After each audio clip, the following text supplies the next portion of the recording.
நற்செய்தி வாசகம். திருமுழுக்கு யோவானின் பிறப்பு முன்னறிவிக்கப்படுகிறது. லூக்கா எழுதிய தூய நற்செய்தியிலிருந்து வாசகம். அதிகாரம் 1, இறை வசனங்கள் 5 முதல் 25. யூதேயா நாட்டில் ஏரோது அரசனாக இருந்த காலத்தில் அபியா வகுப்பை சார்ந்த செக்கரியா என்னும் பெயர் கொண்ட குரு ஒருவர் இருந்தார். அவர் மனைவி ஆரோனின் வழி வந்தவர். அவர் பெயர் எலிசபெத்து. அவர்கள் இருவரும் கடவுள் பார்வையில் நேர்மையானவர்களாய் விளங்கினார்கள். ஆண்டவருடைய அனைத்து கட்டளைகளுக்கும் ஒழுங்குகளுக்கும் ஏற்ப குற்றமற்றவர்களாய் நடந்து வந்தார்கள். அவர்களுக்கு பிள்ளை இல்லை, ஏனெனில் எலிசபெத்து கருவுற இயலாதவராய் இருந்தார். மேலும் அவர்கள் வயது முதிர்ந்தவர்களாயும் இருந்தார்கள். தம்முடைய பிறவின் முறை வந்தபோது செக்கரியா கடவுளின் திருமுன் குருத்துவ பணி ஆற்றி வந்தார்.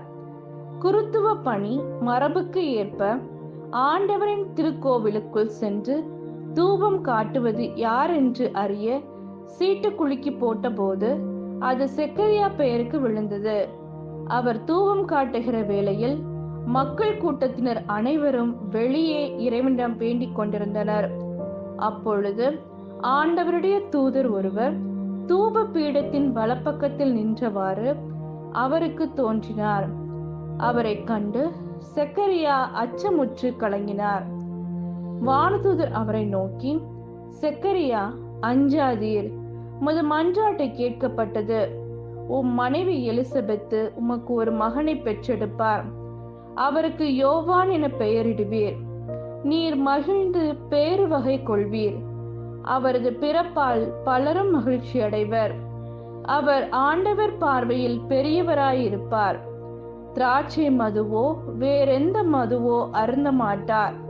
தாய் வயிற்றில் இருக்கும் போதே தூய ஆவியால் முற்றிலும் ஆட்கொள்ளப்படுவார். அவர் இஸ்ரேல் மக்களுள் பலரை தம் கடவுளாகிய ஆண்டவரிடம் திரும்பி வர செய்வார். எலியாவின் உளப்பாங்கையும் வல்லமையும் உடையவராய் அவருக்கு முன் செல்வார். தந்தையரும் மக்களும் உளம் ஒத்துப்போகச் செய்வார். நேர்மையாளர்களின் மனநிலையை கீழ்ப்படியாதவர்கள் பெறச் செய்வார். இவ்வாறு ஆண்டவருக்கு ஏற்புடைய ஒரு மக்களினத்தை ஆயத்தம் செய்வார் என்றார். செக்கரியா வானதுதரிடம், இது நடைபெறும் என எனக்கு எப்படி தெரியும்?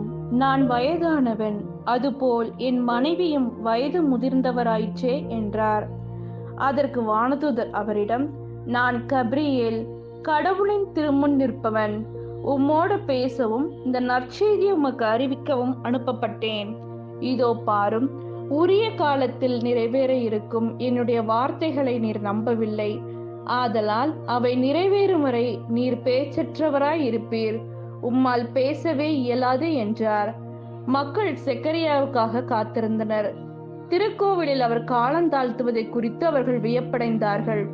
அவர் வெளியே வந்தபோது அவர்களிடம் பேச முடியாமல் இருந்தார். ஆதலால் அவர் திருக்கோவிலில் ஏதோ காட்சி கண்டிருக்க வேண்டும் என அவர்கள் உணர்ந்து கொண்டார்கள். அவர் அவர்களிடம் சைகைகள் வாயிலாக உரையாடி வந்தார். பேச்சற்றே இருந்தார். அவருடைய திருப்பணி காலம் முடிந்ததும் அவர் வீடு திரும்பினார். அதற்கு பின்பு அவர் மனைவி எலிசபெத்து கருவுற்று 5 மாதம் அளவும் பிறர் கண்ணில் படாதிருந்தார். மக்களுக்குள் எனக்கிருந்த இகழ்ச்சியை நீக்க ஆண்டவர் என் மீது அருள் கூர்ந்து இந்நாளில் இவ்வாறு செய்தருளினார் என்று தமக்குள் சொல்லிக் கொண்டார். இது கிறிஸ்துவின் நற்செய்தி. கிறிஸ்துவே உமக்கு புகழ்.